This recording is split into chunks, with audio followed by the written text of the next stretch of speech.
ولا تكونوا كالذين تفرقوا واختلفوا من بعد ما جاءهم البينات وأولئك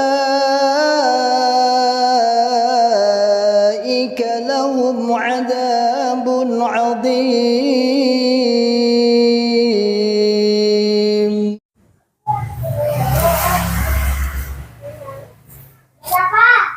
Bismillahirrahmanirrahim.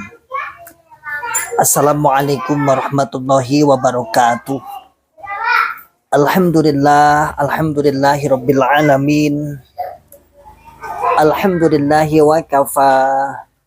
Wa sallallahu wasallam ala rasulillahil mustafa. Asyhadu an la ilaha illallah wahdahu la syarikalah.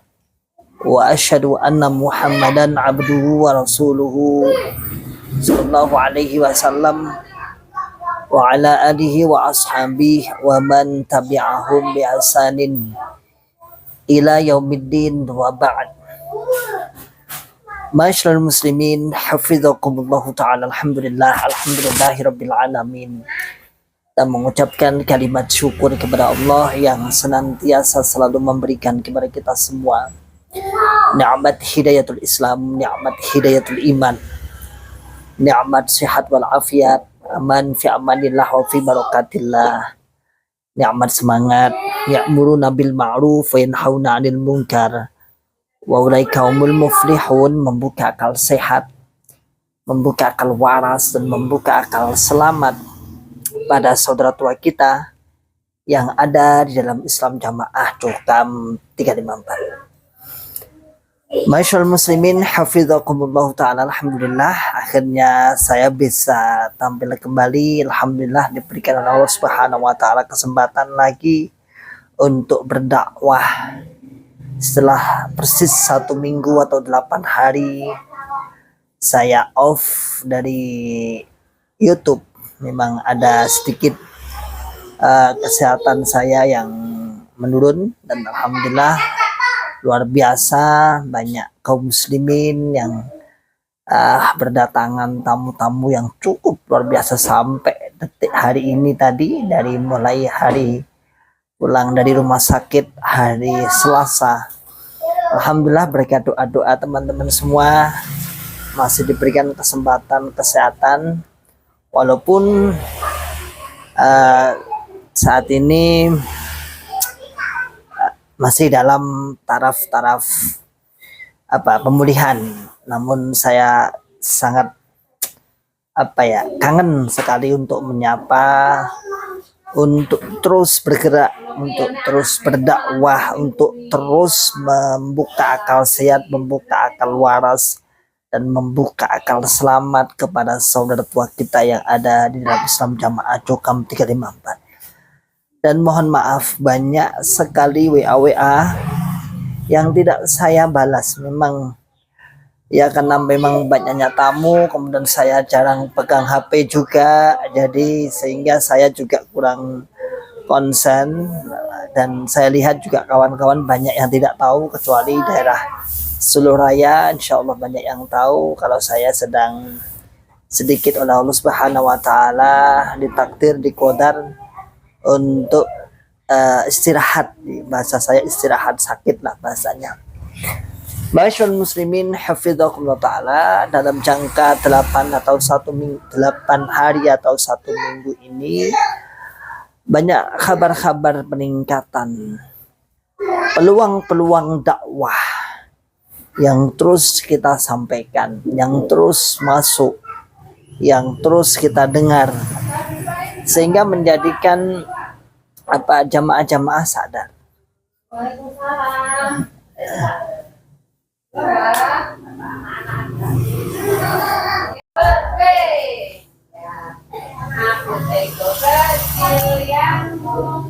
Banyaknya kabar yang masuk, yaitu beberapa informasi dari A1, yaitu dari pusat, bahwasanya betapa bingungnya pengurus pusat Islam Jamaah yang mempertahankan, tentunya mempertahankan anggotanya.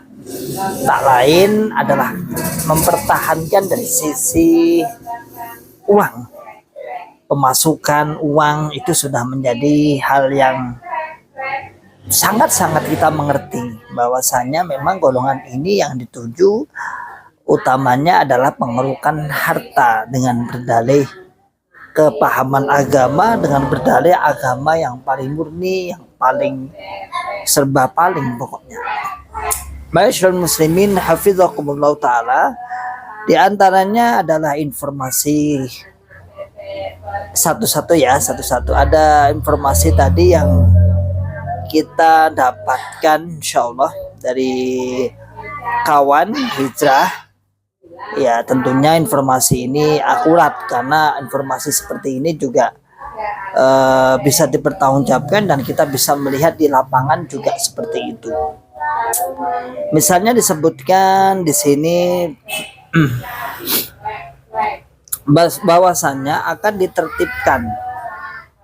ditertibkan ini bahasa tim pusat sedang menggodok di Kediri Raya dan Surabaya menjadi percontohan, yaitu dibentuk tim audit usaha milik jamaah.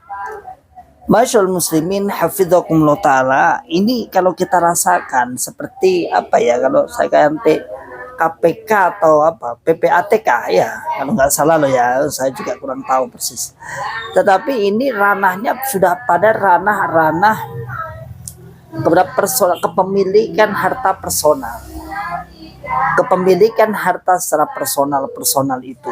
Jadi kalau kita lihat misalnya kalau kita lihat begitu luar biasanya Islam Jamaah ini mengejar jamaah sampai bagaimana tingkat kepercayaan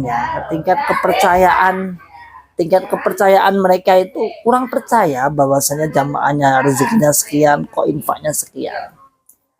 Sejak dulu sudah ada sebenarnya, misalnya ketika saya jadi mubalik daerah dulu, termasuk tim koreksi keuangan daerah misalnya, itu kita menunjuk jamaah-jamaah, oh kayak di usaha toko bangunan kok infaknya cuma segini, oh sana punya pabrik helm kok infaknya segini, oh sana punya usaha cutting stiker yang cabangnya banyak tapi infaknya kok segini, oh sana ada bos ayam. Sebenarnya sejak dulu kita sudah seperti itu, namun tidak ada sampai kita kepada audit harta itu tidak ada. Nah ini berita seperti ini, Allahu a'lam bishawab. Ya mungkin saja terlepas atas kebenarannya, tapi mungkin saja karena ini pernah diterapkan di Solo Utara.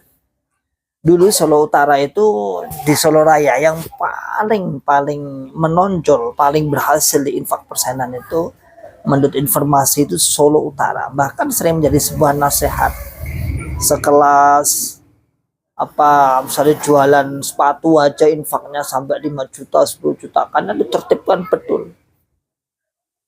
Itu dimulai dari pengurus-pengurusnya dulu. Ini kalau kita lihat ini ya informasi ini. Tim ini akan dibentuk dibentuk tim audit usaha milik jamaah. Misal si A usaha all shop dengan omset sekian juta. Tapi kenapa cuma receh infaknya? Ini kan banyak nih usaha-usaha online ini, baik di Lazada, baik di Shopee dan lain sebagainya. Ini tidak menutup kemungkinan juga warga Islam Jamaah juga mengais dari rezeki dari itu, terutama kaum milenial yang kita lihat juga omsetnya puluhan juta, mungkin bahkan sampai ratusan juta. Namun terkesan masih infaknya terlalu sedikit. Nah ini diteliti, akan diaudit kembali, modalmu berapa, seharusnya kamu infak berapa, kok nggak sesuai dengan penghasilannya. Kita baca dulu aja ya, nanti kita berikan sedikit stimulan. Dihitung modal berapa, keuntungan berapa dengan dalih penertiban dan belajar tertib infaknya. Dalihnya seperti itu.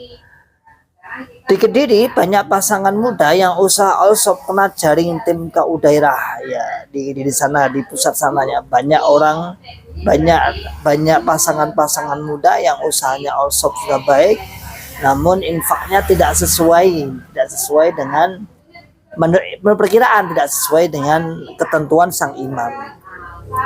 Misal contoh omset 80 juta, untung 30 juta. Infaknya cuma 250.000. Kan jauh sekali. Seharusnya kalau benar-benar dihitung kalau dari keuntungan saja dari 30 juta seharusnya kan infaknya 3 juta bersih ya. 3 juta bersih. Nah, kemudian yang selanjutnya PNS yang punya hutang di koperasi atau bendahara gaji juga harus tertib infak sesuai persenan slip gaji. Padahal kalau dulu saya lihat ada PNS itu yang menerima gaji itu bahkan sampai kurang karena mungkin nyicil rumahnya, nyicil kendaraan. Karena dulu saya pernah kerja di guru lah, jadi guru walaupun saya tidak PNS. Itu sama cerita sana sini jadi menerima gaji tapi justru tidak dapat gaji tapi malah nambah itu ada. Tapi di sini tidak peduli sang imam, pokok dia menerima gaji entah disuruh untuk bayar hutang atau tidak, pokoknya harus ditertibkan infaknya. Kemudian remaja usia mandiri yang punya all shop juga ditertibi dalam rangka mangkul agar tertib infak persenannya. Kemudian bulan depan akan ditertibkan di Solo Raya, selanjutnya akan ditertibkan di Jakarta. Oke, informasi yang paling terbaru ini kemarin sudah ada, nanti kita siapkan untuk video-video selanjutnya yang juga tidak kalah asik dan kebetulan alhamdulillah Allah Subhanahu wa taala saya diberikan kesehatan kembali. Mohon doanya, saya baru pulang dari rumah sakit ya. Jadi kalau ada isu gini enggak sudah ada penyakitnya jelas, artinya sudah asam lambung naik ya biasa ya.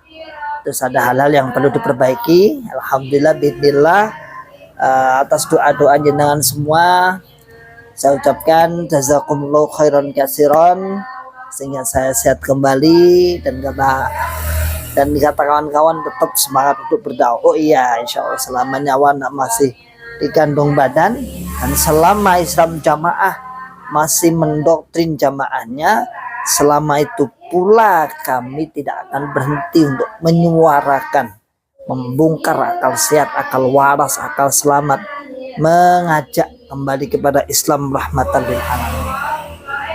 Jadi jangan anggap saya berhenti, tidak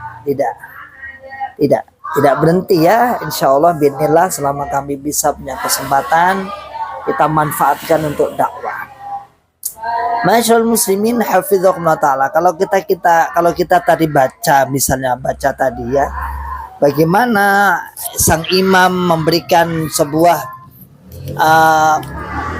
arahan-arahan, di mana arahan tersebut arahan penertiban infak ini menunjukkan di sana sangat terjadi sangat terjadi penurunan infak walaupun nilainya masih banyak.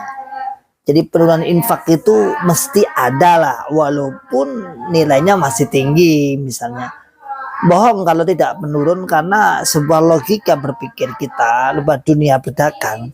Kalau pelanggannya kemudian 100 kemudian yang 30 tidak jadi pelanggan lagi, tentunya pendapatan akan menurun walaupun 70 itu masih banyak. Lalu gini, masyaallah muslimin hafizakumullah taala, saudaraku semua yang ada di Dasam Jamaah, Anda jangan mau kalau diaudit itu hak prerogatif Anda sendiri. Anda tidak sedang menjabat sebagai seorang pejabat yang dikhawatirkan akan terjadi korupsi. Misal kalau menjadi pejabat di negara, misal DPR atau saya kurang tahu lah, atau calon presiden, calon gubernur, itu kan diaudit dulu harta Anda berapa. Lalu nanti kira-kira sampai Anda masa jabatan selesai menjadi berapa. Ada hal-hal yang masuk yang patut dicurigai. Kira-kira seperti itu. Namun Anda itu hubungannya dengan sang imam bukanlah seperti itu. Saya katakan Anda dengan sang imam, dengan imam Islam jamaah, hubungannya dengan bukan seorang pegawai, seorang pejabat, tidak. Anda sebagai jamaahnya. Ini Anda sedang diplokoto, bahasa nih, dalam bahasa teken seperti itu, diplokoto, diajak, dipaksa, diperas untuk melaksanakan, untuk menunaikan, untuk mengirim, artinya untuk menertibkan hasil infak yang benar-benar diinginkan oleh sang imam. Anda jangan mau itu. Seandainya Anda mau, misalnya seandainya Anda mau infak, sekarang itu banyak tempat-tempat yang berhak Anda sodakoi. Saya lebih bukan menyerang, saya lebih menyadarkan, membuka akal sehat, membuka akal waras dari sisi keuangan. Karena Islam jamaah ini semakin lama tidak lagi membahas ilmu. Coba kita lihat, tidak lagi membahas ilmu lagi. Yang dibahas adalah masalah keuangan. Maka sebab itulah, karena masalah keuangan ya harus kita ungkap. Kalau kita lihat mereka nggak membahas ilmu lagi, buatan bahas ilmu mana. Karena secara keilmuan sudah chaos, sudah nggak bisa. Walaupun ada 3 ulama yang dibentuk, 3 ulama, ada ulama yang dibentuk itu untuk menjawab pertanyaan-pertanyaan. Namun siapa sih? Kita tahu sendiri, bukan saya meremehkan Pak Royan, kemudian Pak Haryono, kemudian Pak Erwin. Saya tidak meremehkan, namun kemampuan sekarang jamaah itu kritis. Dan telah dicoba oleh banyak para mantan-mantan untuk bertanya, ya jawabannya bulat aja. Apalagi yang bertanya sudah bawa dalil, Pak dalilnya ini gimana? Malah jawabannya udah tahu kok tanya. Secara ilmu chaos. Lalu agama kalau sudah lepas dari keilmuan, artinya tidak lagi yang diutamakan keilmuan. Akhirnya yang yang dibahas adalah apa? Masalah uang. Coba satu lagi nih ya. Ini kita lihat. Ada sebuah pengumuman yang dikirim oleh sahabat saya juga, hasil dari daerahan. Assalamualaikum warahmatullahi wabarakatuh. Ngapunten kepada Bapak pengatur dan pengurus terutama di desa dan di kelompok, kami sampaikan kabar terkini kaitannya dengan permohonan bantuan dan pinjaman ke pusat. Bantuan dan pinjaman ke pusat. Lihat, ada 2 hal yang kita kritisi. Kalau tadi dari bawah ke atas, ini dari atas ke bawah, tapi bunyinya bantuan dan pinjaman ke pusat. 1, antara lain permohonan bulan ini semuanya dikembalikan. Artinya ditolak, tidak di ACC. Ya tentunya dana. Masuk akal? Setiap bulan masuk ke atas, namun yang bawah ingin minta dibantu, ditolak. Yang kedua, permohonan sementara ditutup untuk 2 bulan ke depan. Pinter. Inilah marketing. 2 bulan di depan ditahan infak persenan. Misalnya dapat 50 miliar nih, jadi 100 miliar. Lalu bantuannya masuk. Apa itu? Pengajuan bantuan masuk. Hanya 1 tok. Pinter, sudah batis ya. Logika yang luar biasa man. Permohonan hanya bisa diajukan 1 kali untuk 1 unit bangunan selamanya. 1 unit bangunan selamanya hanya 1 kali, dan ini berlaku sejak dulu seperti itu. Jadi sejak dulu itu diberlakukan bahwasannya 1 unit bangunan untuk 1 bantuan untuk 1 unit bangunan saja.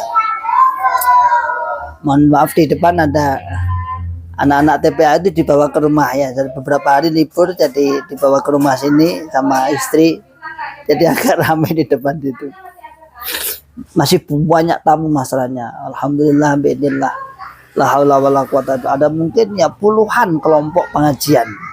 Saya katakan puluhan kelompok pengajian. Alhamdulillah luar biasa sekali, ada puluhan kelompok pengajian, sehingga banyak yang belum sempat sampai seminggu belum sempat nyambangi TPA. Hari ini anak-anak dipanggil di sini untuk sambil nunggu tamu, nanti ada rombongan lagi ba'da maghrib katanya. Jadi saya sendiri juga dalam masa-masa penyembuhan ya, pemulihan karena sudah sehat, harus ada fisiknya agar lebih siap lagi.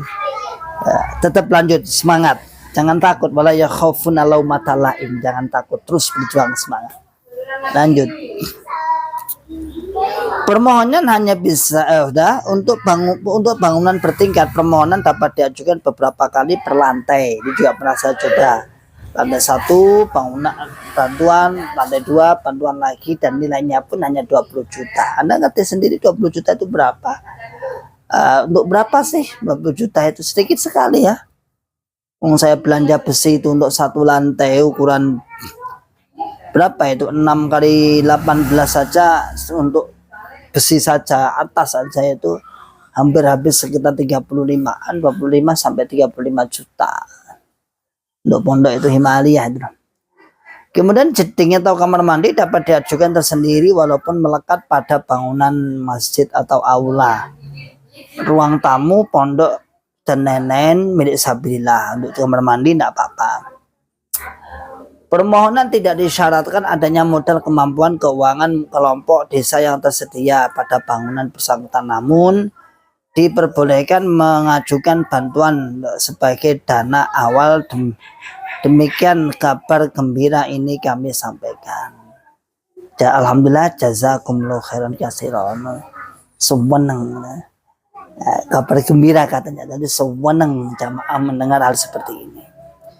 Masyaallah muslimin hafizakumullah ta'ala. Kalau tadi segmen awal tadi, segmen apa? Kita membahas tentang bagaimana Islam jamaah nguber-uber mengejar jamaahnya agar setoran sesuai dengan apa yang telah ditetapkan oleh sang imam, keimaman maksudnya. Beda dengan sekarang ini bantuan. Tidak seperti dulu. Kalau bantuan dulu ya setiap bulan mungkin di ACC, sekarang tidak, bahkan sempat diberhentikan 2 bulan ini. Saya membahas masalah keuangan. Kenapa saya membahas masalah keuangan? Karena di saat ini jamaah itu yang dirasakan adalah himpitan ekonomi. Dan ini juga menjadi salah satu cara dakwah kita untuk mengajak dakwah ya dewi ngajak. Karena nggak mau ternyata itu juga menjadi akal sehat, akal waras, akal selamatnya. Ya. Jadi yang diurusi masalah keuangan. Orang yang bertanya, yang tidak percaya tentang masalah keuangan, maka patut dicurigai, maka patut divonis terpengaruh, maka patut di ini dan itu. Ya, itu di dalam Islam jamaah seperti itu, sehingga benar-benar tertib.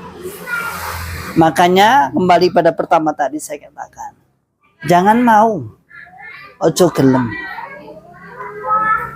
Itu hak Anda, dan hak Anda boleh melaporkan ke polisi kalau sampai ada yang mungkin yang macam-macam, misalnya nanti tak periksa, tak audit, sama lapor, sama punya hak apa, laporkan aja. Ini kan harta benda saya secara pengambilan, secara mendapatkan sesuai dengan apa yang menjadi norma-norma sebuah kebaikan, artinya diambil secara halal. Kenapa Anda menuntut? Kenapa Anda ingin mengaudit harta saya? Apa ta'alluqnya? Apa ta'alluq?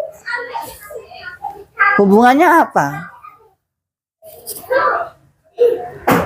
Lah kalau pejabat ya masuk akal juga. Kalau mau pejabat sih ya calon gubernur, calon bupati, calon presiden, calon DPR mungkin diaudit dulu harta sekian untuk menghindari nanti terlalu melambung tinggi, dapatkan dari mana. Ini tidak, ini untuk menentukan penghasilan, menentukan setoran upeti. untuk mendapatkan sesaran upeti itu aja. Iya dah. Luar biasa ini. Maka masyaallah muslimin hafidhakumullah taala. Ayo semangat. Nah, buka akal sehat, buka akal waras, buka akal selamat. Anda itu ditipu. Di luar sana ilmu dibuka luar bebas. Di luar sana infak diarahkan sesuai dengan syariat Islam. Di luar sana tidak ada pemaksaan infak kepada sang imam. Bahkan ditujukan kepada orang-orang yang lebih membutuhkan dulu. Tetangga, kerabat, orang-orang duafa. Kalau di Islam jamaah ilmu nggak dapat, disuruh untuk apa? Nggak rukun. Nah, di sini. Alhamdulillah binilah sakit ini saya sakit yang kedua ini yang agak berat ya. Harusnya agak masuk rumah sakit maksudnya. Masya Allah. Orang jamaah ya ada berapa? Ada saya tidak ada tapi karena dekat rumah banget. Nah, ini agak ada. Kalau dulu nggak sama sekali. Nggak ada. Namun dari berbagai kelompok pengajian, alhamdulillah luar biasa semangat. Semangat sehingga sekitar kita ini, sekitar rumah saya ini, wakil imam daerah dekat sini nggak ada yang nengok, nggak ada. Mungkin dalam benak hatinya ya doa jelek. Namun lamani alima aqaita wala mu'ti alima mana'ta walayan faudal jaddi minggal jaddu. Yang memberikan madarat, yang memberikan sesuatu itu Allah. Ketika Allah mencegah, tidak ada yang memberikan sesuatu. Ketika Allah memberikan, tidak ada yang bisa mencegah. Tidak ada hubungannya dengan itu. Semua orang bisa sakit, semua orang bisa mati, semua orang bisa deblek.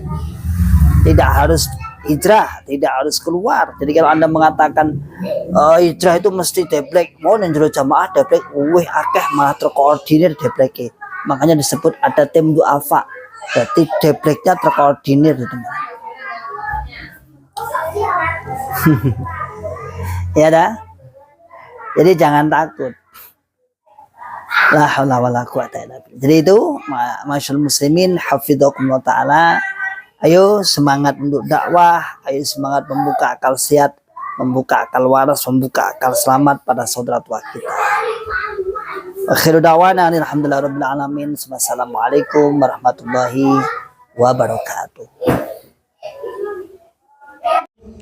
ولا تكونوا كالذين تفرقوا واختلفوا من بعد ما جاءهم البينات وأولئك